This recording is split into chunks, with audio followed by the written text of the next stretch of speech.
This is Armenia Unlocked, a weekly edition from CivilNet, with your host and executive producer, Susanna Petrosyan. Hello and welcome to Armenia Unlocked. Today's episode is a review of Armenia's energy sector, from energy efficiency to energy savings to old and new methods and geopolitical and international factors. For that, we're joined by Astrine Pasoyan. She's the executive director of the Foundation to Save Energy, based in Armenia. She's also a professor of the American University of Armenia's Akopian Center for the Environment. Hi, Astrine. Thanks for joining us today. Hi. Thanks for having me. Thank you. You're the director of Energy Saving Foundation, which is supported by donors, and it itself supports the international financial institutions and the Armenian government in identifying and ranking the highest priorities for intervention in the field of energy efficiency. In your mind, what are those priorities? Well, I've done a few studies that assess the energy saving potential in different sectors of the economy. And at this stage, we rank the highest priority as the building sector. Not because it has most saving potential, but because it has a lot of untapped potential. There's a lot of energy saving potential in industry, in agriculture, but buildings are very dispersed. And in Armenia, we've got about 19,000 residential buildings. We've got over 6,500 public buildings. And all these buildings leak energy. Like 50% of the heat you put in them leaves the walls through cracks and uninsulated building envelope, and we'll lose nearly 50% of all energy we put in our buildings. And that is, all the buildings consume about 40% of nationwide energy use. So that means half of 40% is 20% that Armenia can save on energy by tapping the energy saving potential in buildings. Public buildings and residential buildings. Problems are very different in those sectors. One is public, it's kindergartens, institutions, universities, polyclinics, hospitals, etc. And there it's very important to have a lot of public will, government will. And is there legislation that mandates certain requirements? There is some legislation. In 2015, a government decree was passed that said that when you are newly constructing or capital renovating or reconstructing a public building or building new residential buildings, these must comply with energy efficiency technologies. And later in 2016, the Energy Saving and Renewable Energy Law was amended to make this mandatory. So from legal perspective, the checks are there. Now the question is to what extent it's possible to enforce it, because just by passing a law or a government decree, you don't solve a problem of the fact that the whole construction industry, from designers, inspectors, developers, supervisors, commissioners, all these people that are involved, from architects to municipal employees that are involved in designing, building, and accepting or commissioning new buildings, without giving them the knowledge, training them, and supervising them, obviously, making sure that they comply with the legislation. Unfortunately, much of these legal provisions remain on paper. Mm-hmm. And when we're looking at international standards and if we're doing an international comparison, where does Armenia's energy development sector stand at? Armenia, from the first glance, Armenia doesn't consume a lot of energy per dollar of GDP or per capita. It's called energy intensity or energy footprint is relatively low, partially because Armenia had the economic crisis of the 90s after the collapse of the Soviet Union. A lot of the heavy industry just crumbled. And since then, the economy lost about 60% of its usual production and energy use that's associated with it. But secondly, when the economy started picking up, it went more towards the service sector and the light industry. It's more tourism, hospitality, other services. Those are not very intensive. But then we have another issue where Armenia doesn't fit in. Well, if you compare Armenia to, say, Austria or other EU country, we're about, some of our sectors are 10 times more energy intensive. But if you look at the, per capita energy use, etc., we still have a lot to do. For example, our agricultural sector, if you compare it to France or even Latvia, It has about the same structure in GDP, but the energy use is 2 or 3 times less. Why? Because we don't use advanced agricultural machinery, there's no automated processes, a lot of the work is still manually done. So it's not in our favor that we have low energy intensity in that sector. It means that we're still very backward in terms of our level of equipment of the industry, our agriculture, and advancement of technology. And that's going to happen, and then the energy use will rise. So what we need to do is make sure that this transition is done in an efficient manner. We don't bring all diesel cars, choose something that's state of the art. Right. And tying that, back in January, we heard that Armenia went into a contract with 2 companies in the energy sector, Arm Power and Renco, concerning a construction of a new thermal power plant in Yerevan, and that about $250 million would be invested in this project. Is this something that was, and this is something that was initiated by the former president in 2017. Is this type of projects the right route for Armenia? That's a very complex and multi-layered question and has very complex answers. There's a lot of yes and no's in that. Firstly, the contract, the way it was laid out, I'm just an observer in this. It's just an independent expert opinion because I wasn't involved in neither sides. So my opinion doesn't represent in any way the official position of the country, obviously. But firstly, the way the contract was tailored under the previous government, it had a lot of significant flows and an inflated value. We've even heard estimates of $320 million for that same power plant. So I think it goes to a big credit to the current government that they were able to negotiate and bring down the value, because it was substantially overpriced compared to similar plants that are being built in Georgia and Turkey these days, comparable to this one. So in terms of value, that's what happened. So luckily, it's not the same contract that they had with the previous government. Secondly, the question more is in the system. Do we need such a power plant? Again, step one, we do need new power plants because our energy demand is estimated to grow 3% per year. Secondly, we have a lot of power plants that are old and depreciated, like 2 blocks of Razdan thermal power plant need to be decommissioned because they're so old and inefficient.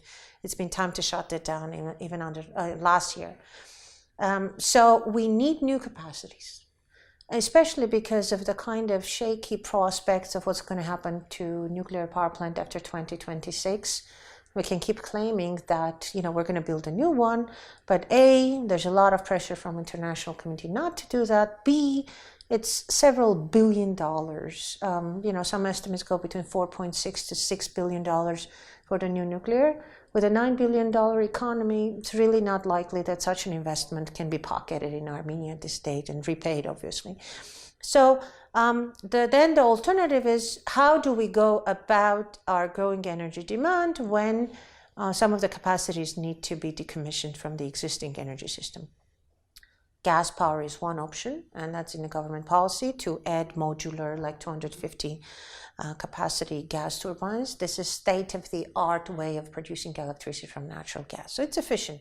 However, our one concern is that what signal does it send to the other priorities we have in renewables? Armenia has, we've had a very constructive dialogue with the government on renewable energy and sustainable energy policies. Armenia has ambitious targets in renewables. We want to have 10% solar energy by 2023. And then the question is what kind of signal message we're sending to the investors in renewables. We're locking in gas that's imported. That's an energy security concern. That was my next question. So what are those realistic and tangible ways that Armenia can diversify into various other routes of providing energy resources? And if we do have potential investors listening to us, what should they know? Where should they be looking at? Is it solar, wind, or others? Well, firstly, let them not get disappointed by the fact that Armenia is also investing in natural gas, because we need the base load that people know, which means the electricity that is available 24/7, 12 months a year.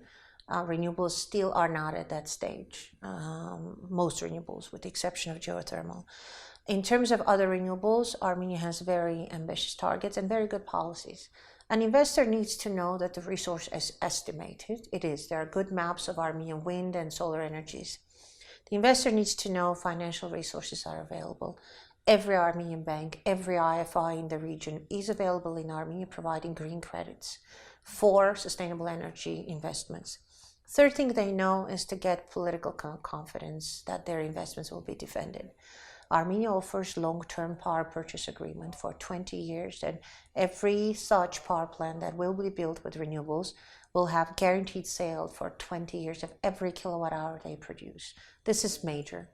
I want to add a subjective NGO comment because I work also in other parts of this region, and in Armenia it's a country where it's not like Central Asia or some other countries that have more corruption, where you need to talk to people, get somebody interested in your contract. It's really very transparent.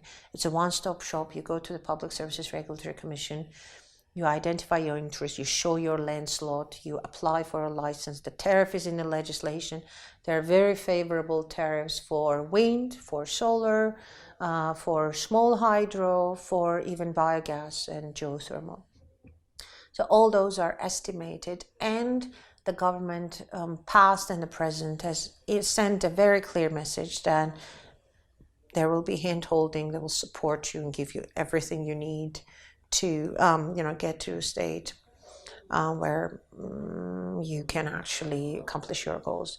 And this is why we already showed this in the small hydro sector. Armenian government has helped 186 small hydropower plants be built in the last 20 years. They looked at a good investment environment. There was a good tariff. There's a long-term power purchase agreement. So they stepped in knowing their investments are safe. It's a different question how environmentally safe the construction was, but that's not the fault of the energy policy. It's more an environmental issue. The second, with the solar plants, there were 12 licenses released since 2016, and 12 plants, 6 of them are already built, others are coming up. So with billions of kilowatt hours produced per year, 0.2% is already solar.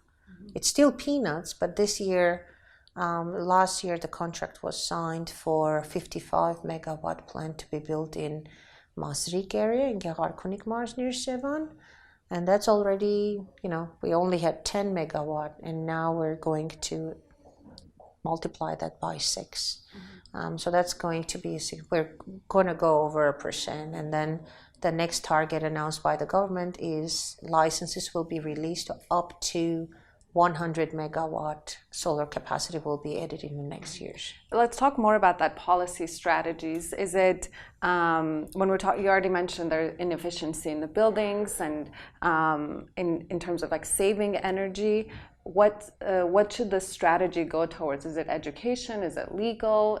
Should they be multi-layered, or are there priorities that for energy saving? Yes.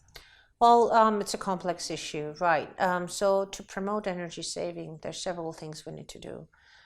For public buildings, they need very flexible financial instruments. We're talking, again, public, municipal, social institutions. So it needs to be bulletproof, it needs to be simple, and the banks need to know how to work with them, because banks don't have engineers. They have loan officers, and it has to be tailored to be simple. And then the public institutions have very good paybacks. And Armenia, through its R2E2 fund, Renewable Resources and Energy Efficiency Fund, has shown in over 100 buildings that this works, and repayment is 7 to 9 years. For residential buildings, it's very much more complicated. You need the legislation governing the multi-apartment buildings.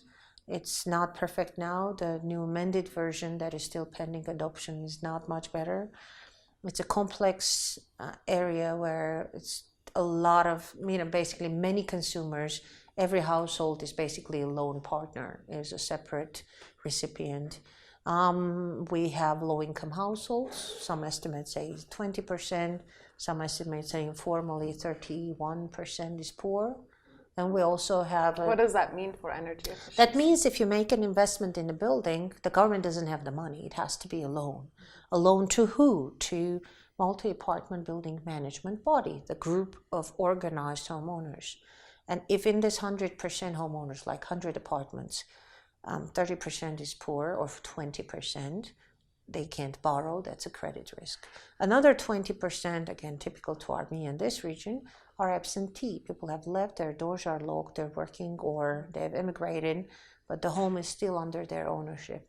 That's another problem because you want building level solutions. You want to insulate the facade, the roof, the stairwell, the common door, and then you want the whole building solution. With 40 to 50% of the building not even participating, it becomes very complicated. And then there's also a split. There's things you do inside the apartment. People are usually very open to those things because they clearly know it's their private property, their door, their apartment, their space. When we go into common space, like the roof, the basement, the stairwell, it's the tragedy of the commons. It belongs to everybody. It's shared, distributed responsibility. But then it's still nobody's because of any common property that usually lacks that sense of ownership. So it is going to be very hard to convince people to invest not only inside their apartment, but outside, because the losses of energy from common space, like the stairwell, are so large that they can change the indoor air temperature in your apartment by 1 to 2 degrees. 1 degree is 3% of your gas use. 2 degrees, that's basically 6%. So there's huge energy saving potential, especially in those undercared, under-maintained common spaces, roofs, basements, and stairwells. And we're also flagging this to the European community, saying that Armenia may need help to pull this sector together because it's so interdisciplinary. It's legislation, it's awareness. We need to talk to people, change their behavior and mentality. We need to work with the banks and teach them not to be afraid of working with the multi-apartment buildings. Today, they don't provide loans to the condominiums because condominium to them is an oxymoron. They don't know what to do with it. Is it a legal entity? They have a stamp. They have a bank account. They gather a lot of cash, but still, who's the owner? Oh, everybody's the owner. No, that's too messy. And then, of course, it's the construction skill, it's the energy efficiency technologies. Government has been responsive to this need, but the investment need in this sector goes over $800 million. And it needs to come, rotate, revolve. The investment needs is humongous. Other than Armenia, which other countries or international bodies have a stake in the development of Armenia's energy sector? Well, we've seen, our energy sector is quite dominated by Russian ownership. There's Russian ownership in Sevan Hrazdan Cascade. There's Russian ownership in Yerevan Thermal Power Plant. There's some American ownership. Vorotan Contour Global is presumably an American company. There's Russian trust management in the nuclear power plant, but in the renewables, there's interest by Spanish companies in our renewables. FRV Global has won the tender for building the solar PV plant in Masrik, the 55 megawatt, that's the largest so far.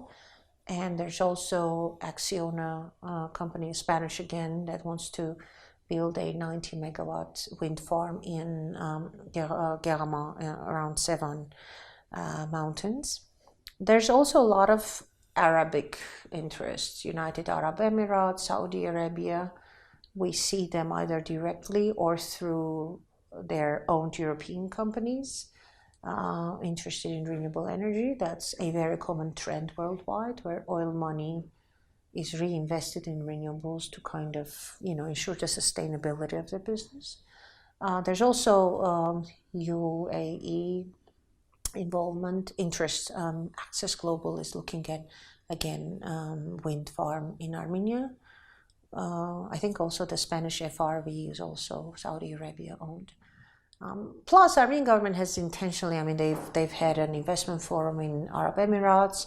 They've invited Arabic countries to invest. There's a lot of cash in that region that seeks to invest in sustainability. And it's a given that Armenia's energy independence will only benefit it geopolitically and internationally as well. Well, for us, it's a must. Our energy security is something like 88%. That's insecurity. security is 12%. Geopolitically, countries that export oil and gas to us would like us to stay that way. For example, if we reduce gas consumption significantly, the gas price at which Russia sells gas to Armenia will increase because we have promised a certain volume of consumption in the contract. So essentially, oil and gas exporting countries obviously don't want us, flourishing with renewables. But on the other side, if Armenia can integrate in regional electricity and energy markets, and that's the European trend, and would very much like to work. I would like to see Armenia working closer with European energy markets, because when you produce renewable energy is quite unpredictable. I mean, you can have peaks when the solar energy is extensive in the daytime on a sunny day. You can have wind energy coming at night when you don't have consumption. And the way professionally you want to handle this is you want to have your internal consumption, but you also have to have windows through which you can evacuate power if it is available in peaks. Especially with renewable energy, this variable availabilities are an issue, which is why it is absolutely mandatory, and I would like to see Armenian government work closer with the neighbors to ensure that through Georgia, there's a lot of plans and major investments to have interconnection through Georgia to the Russian market. There's also a lot of talk with passing more Iranian gas through Armenia to European markets. Pashinyan was just in Iran. I'd like to see that happen. In the past, there was a lot of pressure from Russian market players to never let that happen because they view European market as kind of their pot of tea, and Iranian gas getting into Europe through Armenia would be viewed as a threat, which is what we saw when the Iran-Armenia gas pipeline was being built. There was a lot of political turmoil. The pipeline diameter was limited under the pressure from Russia, and that gas can only be burned in Yerevan thermal power plant in the block that belongs to Russia. So essentially, we're not, we haven't had liberty until now to make our own decisions in that for obvious political reasons. I'd like to see that happen. It will be very exciting to see how that evolves, especially from energy is very geopolitical, very interesting. All right, that's all we have time for today. Thank you very much. Thank you very much. And thank you for listening to this edition of Armenia Unlocked. And for much more, follow CivilNet on Twitter, Facebook, and at civilnet.am. My name is Susanna Petrosian. You've been enjoying Beirut's music. And special thanks to our podcast producer, Sarin Habeshian.